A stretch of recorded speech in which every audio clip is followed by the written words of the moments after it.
कि सिख हर मैदान फतेह करता है। दुनिया का कोई भी खेतर होवे, सिखा ने मल्ला मारिया। जिहदा बाप किसान है पर वह किसान कहता मैं अपनी जिंदगी मिट्टी नाल मिट्टी कर ली, पुत तू इस चक्कर च ना पई, तू किसान ना बनी, तेरी जिंदगी खराब हो जाएगी। उन्होंने लगता है कि जे किसानी नहीं रहेगी तो फिर असी खावांगे कि किसानी नूं बैटर बना के इनू लाहेवंद धंधा बना के किवें असी पंजाब वाले लोग सरवाइव कर सकते हैं, किवें जिहड़ा 17 सालों नूं पंजाब दी धरती हेठला पानी मुक जाना है उन्होंने बचाउण वास्ते टेक्नीक की है साडे कोल। पर मसला इस गल दा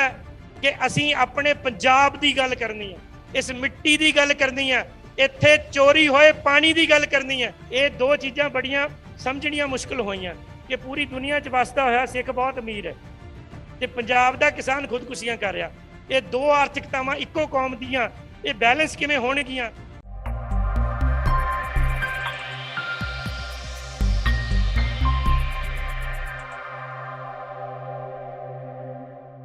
वाहिगुरू जी का खालसा, वाहिगुरू जी की फतेह।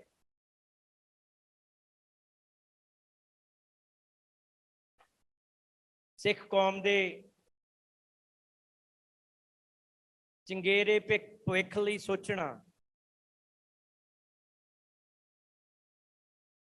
ते उस भविख नूं एक चंगी दिशा देना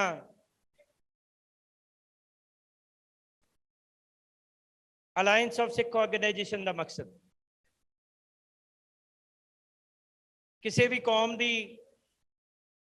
रीढ़ की हड्डी उहदी नौजवान पीढ़ी हुंदी है ते सिख नौजवानी नूं अजोके युग दे विच समय दे हाणी बनाउणा ताकि अंतरराष्ट्रीय पद्धर ते जिहड़े समीकरण ने पूरी दुनिया दे विच जिहड़े बदलाव हो रहे ने उन्हां बदलावां दे दौरान सिख कौम का राजनीतिक भविख की होएगा, सिख नौजवानी की आर्थिक दशा, साडा आर्थिक भविख किवें दा होएगा, ते सब तो इंपॉर्टेंट पूरी दुनिया दे विच जिहड़ी सिख कौम की धन गुरु गोबिंद सिंह साहब वालों दिती हुई अलग पहचान है, साडी होंद है,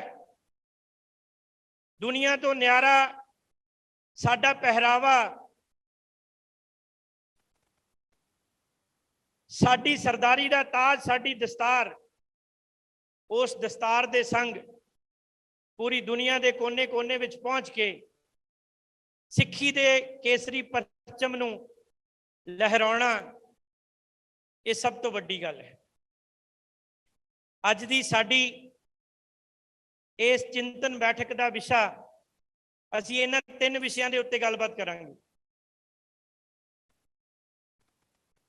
क्योंकि जदों कौम दे भविख की गल आउंदी है वर्तमान दे विच साडे फैसलियां ने कौम का भविख तय करना हुंदा है। इहदे च कोई दो राय नहीं। लंबे समय तो कौम संघर्ष विच रही।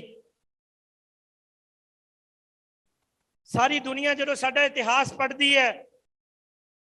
तो वो हैरान हुंदे आ कि हर युग विच ही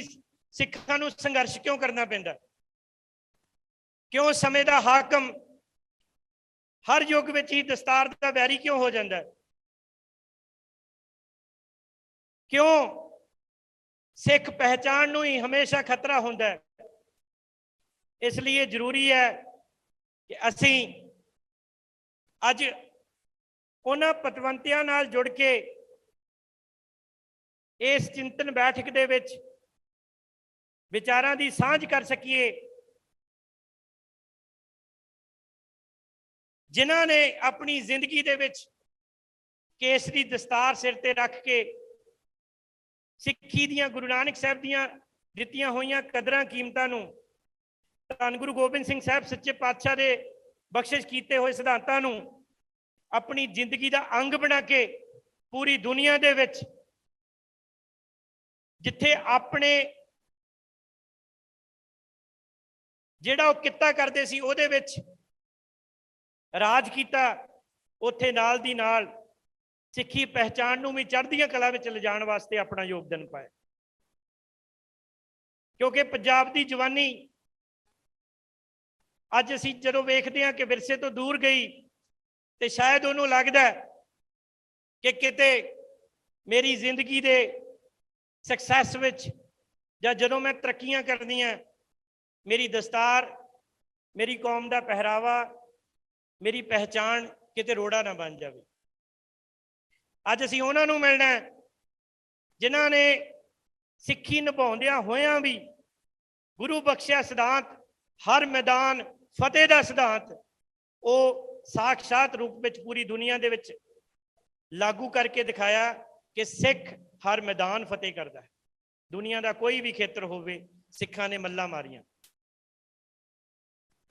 ते मैं पूरी दुनिया दे विच अज तकरीबन 10 चैनलों के उत्ते लाइव टैलीकास्ट हो रही इंटरनेशनल सिख यूथ कॉन्फ्रेंस दे जरूर सुनने वालियां नूं, साडे प्यार वालियां नूं ये बेनती करांगा, कोशिश करियो जिन्ने असीं इत्थे पहुंच सके हैं, क्योंकि लिमिटेड सद्दा दिता गया सी चैनलों नूं इनवॉल्व करना ताकि तकनीकी तौर पर असीं पूरी दुनिया च वसती हुई सिख जवानी नूं संबोधन हो सकीए। इस करके मेरी बेनती है कि अपने अपने बच्चों नूं, नौजवानों नूं अज तुसीं मोबाइल के जरिए, टीवी के जरिए इस कॉन्फ्रेंस का हिस्सा बनाओ, ताकि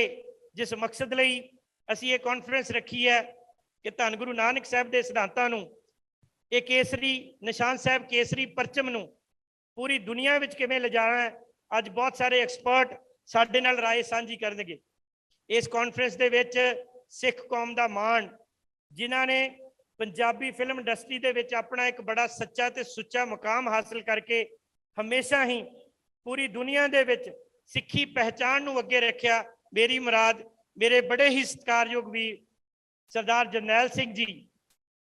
कॉन्फ्रेंस दे विच मौजूद ने, उन्होंने तुहाडे नाल अज विचारां दी सांझ पाउणी है। क्योंकि फिल्मां दा खेतर ही, शो बिजनेस ही एक ऐसा है जिथे सिक्खी दी पहचान नूं सब तो वध जिहड़ा वो खतरा महसूस किया जाता सी। पर इहो जे वीरां ने जदों फिल्मां दे खेतर विच भी, चाहे पंजाबी इंडस्ट्री होवे चाहे बॉलीवुड की इंडस्ट्री होवे, सिक्खी स्वरूप दे नाल अमृतधारी रहिंदियां होइयां जदों उस खेतर दे विच मल्लां मारियां, तो साडी जवानी लई बड़ी वड्डी प्रेरणा है। क्योंकि बहुत सारे लोग वीर जी होरां नूं फिल्मां दे राहीं जाणदे ने, अज असीं उन्हां दी जिंदगी ते उन्हां दे तजर्बियां दे विचों वो लभना है कि किवें सिक्खी सिद्धांतां ते पहरा देंदियां होइयां भी उन्हां ने जाके फिल्म इंडस्ट्री नूं कॉन्कर कीता। सो ये रोल मॉडल ने साडे। मेरी सत्कारयोग भैन मनमीत कौर जी उचेचे तौर पर जापान तो जिहड़े इस कॉन्फ्रेंस दे विच हिस्सा लैण लई पहुंचे ने। इनफॉर्मेशन टैक्नोलॉजी दे विच उन्हां दा भावें प्रोफैशन है, पर जापान वर्गे मुल्क विच जिथे लैंगुएज सब तो वड्डी चुनौती है, उत्थे रह के बच्चों की कीर्तन क्लास, बच्चों को सिक्खी दे नाल जोड़ना, और उस मुल्क विच जिथे साडी सिखां की गिणती भी बाहली वधेरे नहीं है, एक डेडिकेशन दे नाल उत्थे सिक्खी कदरां कीमतां निभाउंदियां होइयां जिथे अपने किते दे विच उन्हां ने मास्टरी कीती, उत्थे नाल दी नाल सिक्खी परंपरावां नूं भी जिहड़ा अपनी जिंदगी का हिस्सा बना के गुरु दे बाणी दे प्रचार प्रसार वास्ते योगदान पाया। सो ये जिहड़ियां रूहां अज साडे नाल जुड़नगियां, मेरे बड़े ही सत्कारयोग वीर पूने तो चेचे तौर पर वीर जसवीर सिंह अज साडा हिस्सा बन गए। तुसीं सोचो महाराष्ट्र दे विच एक नौजवान है जिहदे दिल विच है कि नौजवान पीढ़ी जिहदा बाप किसान है, पर वो किसान कहंदा मैं अपनी जिंदगी मिट्टी नाल मिट्टी कर ली, पुत तू इस चक्कर च ना पई, तू किसान ना बनी, तेरी जिंदगी खराब हो जाएगी। उन्होंने लगता है कि जे किसानी नहीं रहेगी तो फिर असी खावांगे की। उन्हें बहुत सारी खोज की कि किसानी नूं बैटर बना के, इनू लाहेवंद धंधा बना के किवें असी पंजाब वाले लोग सरवाइव कर सकते हैं। ਕਿਵੇਂ ਜਿਹੜਾ 17 ਸਾਲਾਂ ਨੂੰ ਪੰਜਾਬ ਦੀ ਧਰਤੀ ਹੇਠਲਾ ਪਾਣੀ ਮੁੱਕ ਜਾਣਾ, ਉਹਨੂੰ ਬਚਾਉਣ ਵਾਸਤੇ ਟੈਕਨੀਕ ਕੀ ਹੈ ਸਾਡੇ ਕੋਲ, ਉਹ ਅੱਜ ਤੁਹਾਡੇ ਨਾਲ ਸਾਂਝੀ ਕਰਨਗੇ। ਇਸ ਲਈ ਮੈਂ ਬੇਨਤੀ ਕਰ ਰਿਹਾ, ਜਿੱਥੋਂ ਤੱਕ ਵੀ ਮੇਰੀ ਆਵਾਜ਼ ਜਾਂਦੀ ਹੈ ਟੀਵੀ ਚੈਨਲਾਂ ਦੇ ਮਾਧਿਅਮ ਦੇ ਰਾਹੀਂ, ਕਿ ਅੱਜ ਇਸ ਕਾਨਫਰੰਸ ਦਾ ਹਿੱਸਾ ਬਣਿਓ, ਸੁਣਨ ਦਾ ਯਤਨ ਕਰਿਓ। ਅਸੀਂ ਕੋਸ਼ਿਸ਼ ਕਰਾਂਗੇ ਭਵਿੱਖ ਦੀ ਬਾਤ ਪਾਉਣ ਦੀ, ਅਸੀਂ ਕੋਸ਼ਿਸ਼ ਕਰਾਂਗੇ ਪੰਜਾਬ ਦੀ ਆਰਥਿਕਤਾ ਨੂੰ ਸੁਧਾਰਨ ਦੀ, ਅਸੀਂ ਕੋਸ਼ਿਸ਼ ਕਰਾਂਗੇ ਕਿ ਭਾਸ਼ਣਾਂ ਨੂੰ ਛੱਡ ਕੇ ਅੱਜ ਪ੍ਰੈਕਟੀਕਲ ਰੂਪ ਦੇ ਵਿੱਚ ਇੱਥੇ ਬੈਠ ਕੇ ਉਹ ਚਰਚਾ ਹੋਏਗੀ ਕਿ ਅਸੀਂ ਆਪਣੇ ਪੰਜਾਬ ਦੇ ਕਿਸਾਨ ਨੂੰ ਕਿਵੇਂ ਬਚਾਉਣਾ, ਕਿਹੜੀਆਂ ਚੁਣੌਤੀਆਂ ਰਹੀਆਂ। ਸਾਨੂੰ ਕਿਹਾ ਜਾਂਦਾ ਲੋਕਾਂ, ਤੁਸੀਂ ਦੇਖਿਆ ਕਿ ਕਾਨਫਰੰਸ ਦੇ ਮਸਲੇ ਤੇ ਬਹੁਤ ਸਾਰੀ ਕੰਟਰੋਵਰਸੀ ਕ੍ਰੀਏਟ ਹੋਈ ਕੁਝ ਦਿਨਾਂ ਤੋਂ,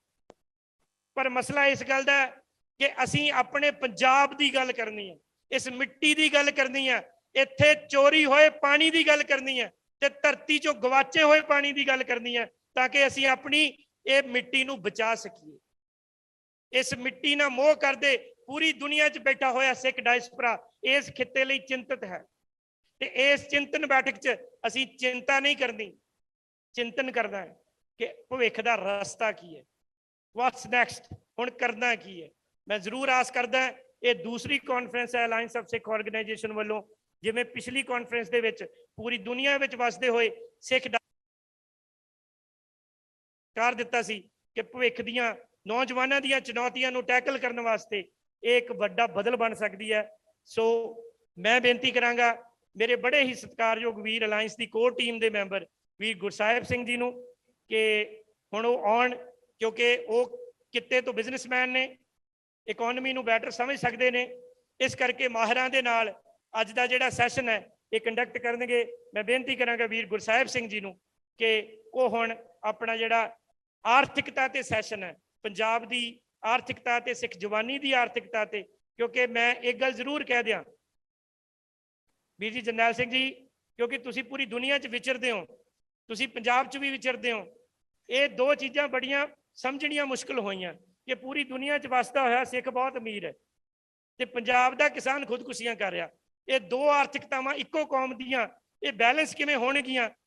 ਜਿਹਦੀ ਵਜ੍ਹਾ ਕਰਕੇ ਅੱਜ ਉਹਨਾਂ ਨੂੰ ਲੱਗਦਾ ਕਿ ਪੰਜਾਬ ਤੋਂ ਬਾਹਰ ਬੈਠਾ ਸਿੱਖ ਜ਼ਿਆਦਾ ਅਮੀਰ ਹੈ, ਇੱਥੋਂ ਸਾਰੀ ਦੁਨੀਆ ਐਲਸ ਕਰਕੇ ਬਾਹਰ ਨੂੰ ਭੱਜ ਰਹੀ ਹੈ।